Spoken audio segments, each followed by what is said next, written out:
और अभी कुछ दिन पहले जैसे आपने जब कवरिंग की है उधर, तो उस बात को भी लेके हमसे ये कहा गया कि मैं तुम्हारे ऊपर रेप केस लगाऊंगी। आज 4-5 बच्चे नहीं आए उसी डर की वजह से। परसों आप आए थे, कल ये बात इनको पता चली तो इन्होंने कल धमकी दी है कि मैं तुम्हारे ऊपर रेप केस लगाऊंगी अब। और मेरे पास कई लड़कियां ऐसी हैं जो आपके खिलाफ कार्रवाई करने के लिए तैयार हैं। तो आज 4-5 बच्चे इसलिए डर की वजह से आए भी नहीं और आज हमने भी प्रैक्टिस की नहीं इसी वजह से।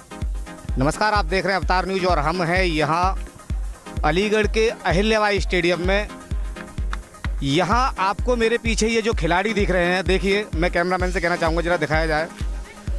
ये आपके लिए खिलाड़ी होंगे, लेकिन ये हमारे लिए ये सभी के सभी एक गोल्ड मेडल हैं। लेकिन हकीकत बात ये है कि ये गोल्ड मेडल यहाँ काफ़ी परेशान है क्योंकि यहाँ सुविधाएं नहीं हैं। अभी कुछ दिनों पहले, अभी लगभग 2 दिन पहले हमने एक न्यूज़ लगाई थी, उसको देखते हुए जो मानव महाजन हैं वो काफ़ी दुखी हुए थे। और मैं पूछना चाहूँगा कि आज वो मौके पर आए हैं और यहाँ आकर किस तरह से निरीक्षण किया गया है और क्या क्या खामियां यहाँ देखने के लिए मिली हैं, क्या कहना चाहेंगे? सबसे पहले तो मैं धन्यवाद देना चाहूँगा आपके लोकप्रिय चैनल को, जिन्होंने इतनी महत्वपूर्ण विषय पर मुझे यहाँ अवगत कराया। वास्तव में यहाँ आकर मुझे ऐसा लगा, अंधेर नगरी चौपट राजा, टकासेर बाजी टकासेर खाजा। यहाँ ऐसा मुझे लगा ही नहीं कि कोई देखने वाला है।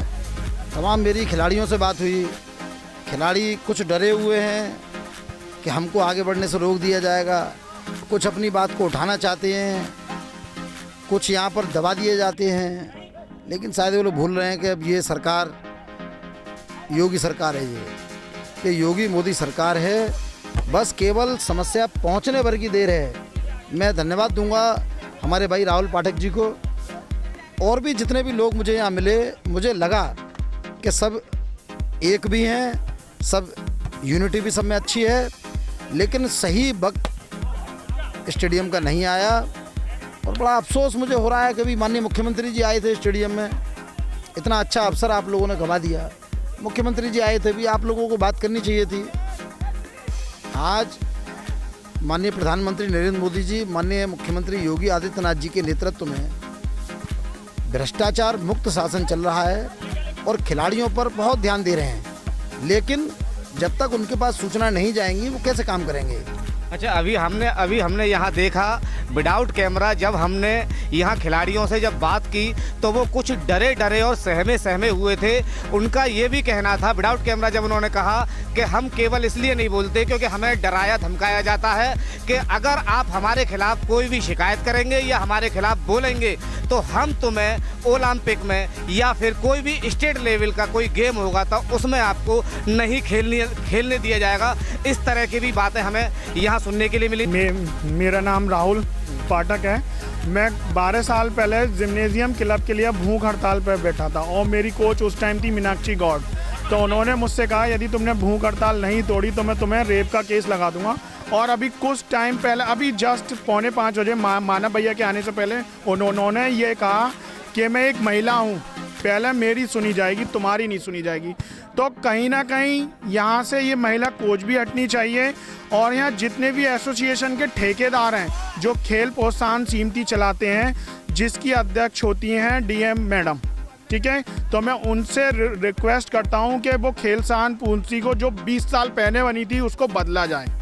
धन्यवाद। तो आप देख रहे हैं कहीं ना कहीं ये जो गोल्ड मेडल है हमारे आसपास जो खिलाड़ी हैं, हम इनको गोल्ड मेडल ही कहेंगे। ये गोल्ड मेडल किस तरह से आज निराश है, मैं मानव जी से फिर पूछना चाहूँगा कि किस तरह का इनको आश्वासन दिया जाएगा, ये बात कहाँ पहुँचेगी और कब तक इस स्टेडियम का सुधार कर दिया जाएगा?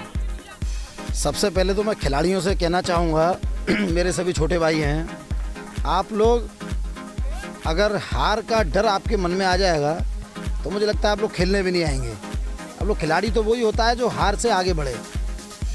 आप हार के डर से, अब यहाँ किसी की कार्रवाई के डर से आप लोग यदि आप सोचते हैं कि कोई आपका भविष्य बर्बाद कर देगा तो गलतफहमी है। जो भी अधिकारी यहाँ पर नियुक्त होगा वो काम करने के लिए यहाँ आया है। काम करेगा तो यहाँ रहेगा, काम नहीं करेगा तो उसको यहाँ से जाना पड़ेगा। और यदि कहीं अनियमितता भी पाई गई तो मात्र ट्रांसफ़र ही उद्देश्य नहीं है, उसके खिलाफ विभागीय कार्रवाई भी होगी, कानूनी कार्रवाई भी होगी। मैं निश्चिंत सबको कर देना चाहता हूँ कि ये सरकार किसी जाति धर्म को लेकर काम नहीं करती है, किसी व्यक्ति को लेकर काम नहीं करती। जो आपकी समस्याएं हैं उन्हें आप पुरजोर तरीके से उठाइए। तमाम सारे चैनल हैं उठाने के। आपने मुझसे कहा आप ट्वीट करिए, खेल मंत्री जी को ट्वीट करिए, आप मुख्यमंत्री जी को ट्वीट करिए, माननीय प्रधानमंत्री जी को ट्वीट करिए। निश्चित रूप से समय जो लग गया मैं उसके लिए क्षमा चाहता हूँ कि इतने समय तक आपको सुविधाएं नहीं मिल पाई। वास्तव में सरकार की ओर से भी क्षमा चाहता हूँ क्योंकि सरकार तक सूचना नहीं पहुँच पाई, लेकिन अब आपकी सारी जो यहाँ की अनियमितताएँ हैं और जो यहाँ की समस्याएं हैं सारी सरकार तक पहुँचेंगी और निश्चित रहिए उसका समाधान निश्चित तौर पर होगा। और ये आपका जो स्टेडियम है, अभी मैंने सुना था कि तमाम स्टेडियम छोटी जगहों पर बनने जा रहे हैं। मेरा मानना है उनकी आवश्यकता नहीं है। हम इसी स्टेडियम को इतना अच्छा कर सकते हैं कि यहाँ से चाहे ओलंपिक हो चाहे और कोई गेम हो, अलीगढ़ से खिलाड़ी निकलेंगे और अलीगढ़ से खिलाड़ियों को निकालने में ये स्टेडियम सहायक होगा। ये मैं आश्वासन देना चाहता हूँ। आपकी बात पूरी तौर पर सरकार तक पहुँचाई जाएगी। तो डरने की आवश्यकता नहीं है। आप लिखिए और लिख के नीचे मेरा नाम डाल दीजिए। आप मुझे किसी ओलंपिक में नहीं जाना है, ठीक है ना, मैं इनसे डरता धोंसता किसी से। आप अपनी समस्याएं लिखिए, मेरा नंबर नोट कर लीजिए, समस्याएं लिखकर नीचे मेरा नाम डाल देना। आप भवदीय मानव महाजन, मैं लड़ने को तैयार हूँ क्योंकि मैं अपनी सरकार में बदहाली स्टेडियम की नहीं देख सकता। अगर मुझे पहले ही सूचना मिली होती, मेरा दुर्भाग्य है कि मैं स्टेडियम में नहीं आ पाता, लेकिन मुझे लगता है कि स्टेडियम में मुझे भी आना पड़ेगा।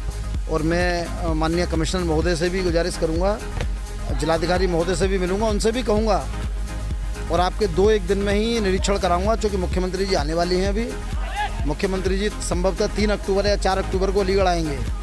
उससे पहले यहाँ कमिश्नर महोदय का जो गौरव दयाल जी हैं उनका दौरा कराऊंगा और ये सारी कमियाँ दिखाऊंगा और इतना भी उनसे बोल दूंगा कि यदि उनके आने से पहले व्यवस्थाएं दुरुस्त नहीं हुई या व्यवस्थाओं के दुरुस्तीकरण का काम प्रारंभ नहीं हुआ तो ये सारे बच्चे मुख्यमंत्री से मिलेंगे और स्टेडियम की बदहाली के विषय में बताएंगे। अच्छा, मैं यहाँ कुछ खिलाड़ियों से भी पूछना चाहूँगा किस किस तरह की यहाँ परेशानियाँ आपको देखने के लिए मिलती है। क्या नाम है आपका? मेरा नाम ताजिम आलम है। क्या करते हैं आप? सर मैं वेट लिफ्टिंग करता हूँ। किस तरह की परेशानियाँ देखने की मिल रही है? सर परेशानी पहली बात तो हमारे पास जो भी है हमारे पास वो नहीं है, ना तो प्लेटफॉर्म में हमारे जो सीनियर खिलाड़ी हैं कई चोटिल हो चुके हैं सर। और अब तक अभी एक सीनियर खिलाड़ी हमारे 7 भाई हैं, उनका घुटने का भी ऑपरेशन हुआ है। और ना तो रॉड है, रॉड भी 7 भाई ने कुछ पैसे मिला के आपस में सब ने मिला के पैसे एक वो लेके आए थे, बाहर रॉड लेके आए थे, उससे प्रैक्टिस कर रहे हैं सर। कभी किसी के शोल्डर में इंजरी होती है, कभी किसी के। और पहली बात ये है कि हमारे पास कोई हमें सिखाने के लिए कोच नहीं, सही कोच नहीं है? जी सर। अच्छा देखिए, वेट लिफ्टिंग में कोई कोच नहीं है, इनका ये कहना है कि हमें कोच चाहिए वेट लिफ्टिंग के लिए। अच्छा, जब आप शिकायत करते हैं तो किस तरह की समस्याओं का सामना करना पड़ता है आपको? सर हम कोई भी आवाज़ उठाएं, अगर किसी से शिकायत करें तो हमसे ये बोल दिया जाता है कि स्टेडियम छोड़ दो, बाहर से प्रैक्टिस कर लो जी, बस। तो देखिए, कहीं ना कहीं इनको साफ कह दिया जाता है अगर कोई खामियां हैं, अगर इसके खिलाफ अगर ये आवाज़ उठाते हैं तो इनसे साफ मना कर दिया जाता है कि आप स्टेडियम छोड़ दें और बाहर खेल सकते हैं। क्या नाम है आपका? सोनू प्रसाद। क्या करते हैं आप? मैं वेट लिफ्टिंग। किस तरह की परेशानी देखने के लिए मिल रही है? सर यहाँ पे हमारा जो कोच है वो एक तो अपाहिज है और दूसरी बात ये इनको पावर लिफ्टिंग के खिलाड़ी रही हैं, मगर ये इन्होंने शायद डिप्लोमा किया है नहीं किया ये तो हमें नहीं पता। विभाग कार्रवाई करेगा तो वो पता करेंगे। तो हम चाहते हैं इनके कागज़ भी चेक करे जाएँ, ये कहाँ से रहने वाली हैं और जिन्होंने फर्जी कागज़ों से यहाँ नियुक्ति भी ली है, रहने वाली हैं यहाँ की दुबे की पड़ाव की हैं और एड्रेस लगाया है इन्होंने बरेली का। तो और बाकी का इनके कागज़ों में काफ़ी खामियां पाई जा रही हैं।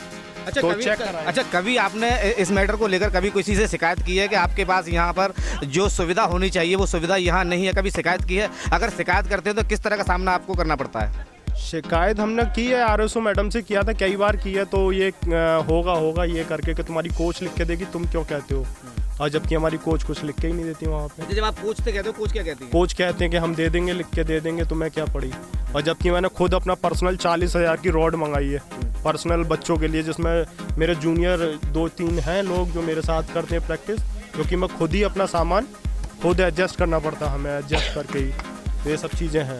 तो आप देख रहे हैं, ये वो खिलाड़ी हैं जो अपने ही पैसे से और अपने ही मेहनत के बलबूते यहाँ पर टिके हुए हैं, वरना इनको यहाँ से भगाने का और खदेड़ने का यहाँ पर पूरा प्रबंध कर लिया गया है। केवल यही कारण है कि आज ये जो खिलाड़ी यहाँ खड़े हुए हैं, केवल मैं यही कहूँगा, केवल अपनी मेहनत पर और बल पर, और कहीं ना कहीं इनको भारत के लिए गोल्ड मेडल लाना है, केवल इसीलिए यहाँ खड़े हुए हैं और ये टिके हुए हैं। वरना इनको अब तक खदेड़ दिया जाता, क्योंकि इन्होंने साफ कहा है कि जब जब हम शिकायत करते हैं तो हमसे साफ कह दिया जाता है कि आप स्टेडियम छोड़ दो या बाहर कहीं प्रैक्टिस करिए।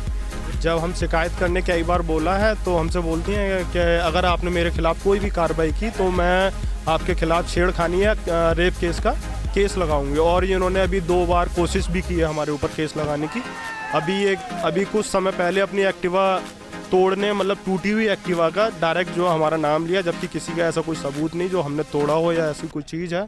और जिन्होंने सीधी जाके थाने में एप्लीकेशन दे दी और हमें थाने में भी 1 घंटे बिठाया गया, जबकि एकदम झूठ, एकदम सरासर, ना देखा ना किसी ने कुछ किया। और अभी कुछ दिन पहले जैसे आपने जब कवरिंग की है उधर, तो उस बात को भी लेके हमसे ये कहा गया कि मैं तुम्हारे ऊपर रेप केस लगाऊंगी। आज 4-5 बच्चे नहीं आए उसी डर की वजह से। परसों आप आए थे, कल ये बात इनको पता चली तो इन्होंने कल धमकी दी है कि मैं तुम्हारे ऊपर रेप केस लगाऊंगी अब। और मेरे पास कई लड़कियां ऐसी हैं जो आपके खिलाफ कार्रवाई करने के लिए तैयार हैं। तो आज 4-5 बच्चे इसलिए डर की वजह से आए भी नहीं और आज हमने भी प्रैक्टिस की नहीं इसी वजह से। तो आप देख रहे हैं ये कितनी बड़ी हमारे अलीगढ़ के लिए समस्या बनी हुई है।